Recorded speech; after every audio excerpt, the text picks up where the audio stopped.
દુષ્કર્મના આરોપીએ city police મથકમાં જીવાદોરી ટૂંકાવવાનો પ્રયાસ કરતા સારવાર અર્થે એસએસજી હોસ્પિટલ ખસેડાયો। વર્ષ 2016માં મૂળ મધ્યપ્રદેશના ઝાબુઆ જિલ્લામાં રહેતા શાંતુ નીનામા તેના ભાઈ સહિતના અન્ય શ્રમિકો મજૂરી માટે વડોદરા આવ્યા હતા।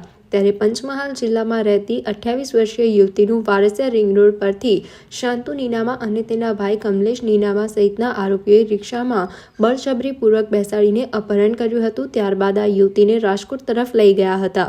ત્યાં એક રૂમમાં યુવતીને ગોંધી રાખીને શાંતુ નીનામા સહિતના આરોપીઓએ તેના પર વારંવાર સામૂહિક બળાત્કાર ગુજાર્યો હતો। સમગ્ર મામલે યુવતી દ્વારા સિટી પોલીસ સ્ટેશનમાં ગેંગરેપની ફરિયાદ નોંધાવવામાં આવી હતી। તે દરમિયાન સિટી પોલીસ દ્વારા અપહરણ અને દુષ્કર્મના ગુનામાં નાસ્તા ફરતા 4 આરોપીઓ પૈકીના મધ્યપ્રદેશના શાંતુ નીનામાને ઝડપી પાડવામાં આવ્યો હતો।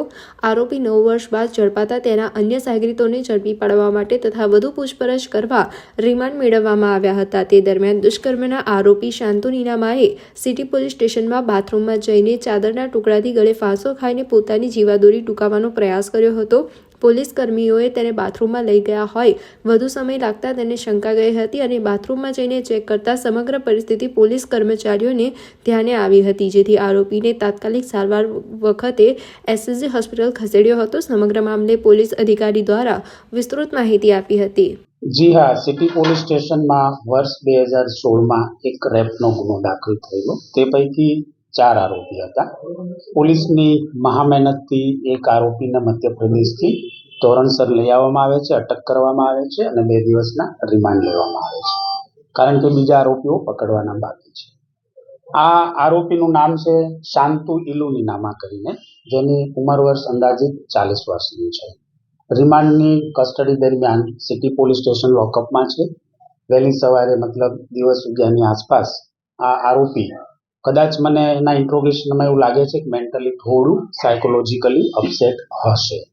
આવા કારણોસર એમણે જે ઓઢવાની ચાદર છે એમાંથી એક ચીરો ફાડી અને ગળે ગાંઠ મારી અને કોશિશ કરેલી છે, પરંતુ હાજરના પીએસઓની મદદના માણસોની સમય સૂચકતા વાપરતા એને ખબર પડી ગઈ કે આરોપીની કંઈક અંદર કસ્ટડીમાં મુવમેન્ટ છે। સફાળા જાગી જઈ અને આ પીએસઓએ જોયું તો ભાઈની કંઈ કોશિશ ચાલુ હતી। દરમિયાન લોકઅપ ખોલી અને ગળે બાંધેલું જે કાપડનું પટ્ટી છે એને ઝડપથી ખેંચી અને તાત્કાલિક સિવિલ હોસ્પિટલમાં એડમિટ કરવામાં આવેલ છે। સર, પોલીસ ચોપડે આની શું નોંધ થઈ? કારણ કે એફઆઈઆર પડી છે તો સ્ટેશન ડાયરીમાં કેવી કોઈ નોંધ કરવામાં આવી? બિલકુલ, જ્યારે આવી ઘટના બને છે, કસ્ટડીનો આરોપી છે, જ્યુડિશિયલ કસ્ટડી છે, 2 દિવસના રિમાન્ડ છે, તમામ જિમ્મેદારી તક અમલદારની હોય છે। આ દરમિયાન નામદાર કોર્ટને રિપોર્ટ કર્યો છે। નંબર 2 કે સૌથી પહેલા પોલીસ એક્શન લેતા પહેલા માણસને બચાવવું એ સૌથી પ્રાઇમ અને ઇમ્પોર્ટન્ટ મુદ્દો છે।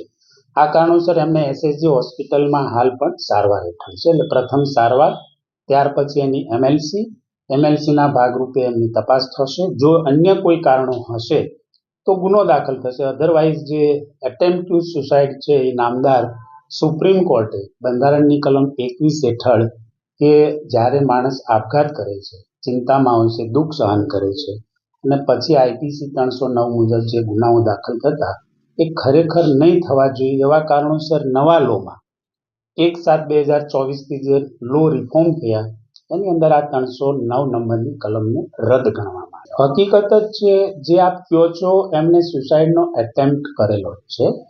નિયમો અનુસાર અમારી આ લોકઅપમાં એક ચાદર હોય છે ઓઢવાની, એક ગાદલું હોય છે, પીવાનું પાણી હોય છે, જનરલી ઘણા કેસોમાં ઉપર હૂક હોય છે, હૂકમાં લટકી જાય, વિન્ડો હોય તો વિન્ડાના સળિયામાં કંઈ ને કંઈ દોરી લટકાવે, પટ્ટો લટકાવે, પરંતુ આ કેસમાં જે ઓઢવાની ચાદર છે, ચાદરનો એક ચીરો પાડી અને એની પટ્ટી બનાવી અને લટકવાના બદલે ગળે ગાંઠ મારી અને બંને હાથથી ખેંચી અને એમની કોશિશ કરેલી એ વાસ્તવિકતા છે। પરંતુ પોલીસની સમય સૂચકતાના કારણે કોઈ અઘટિત ઘટના બનવા પામેલી નથી।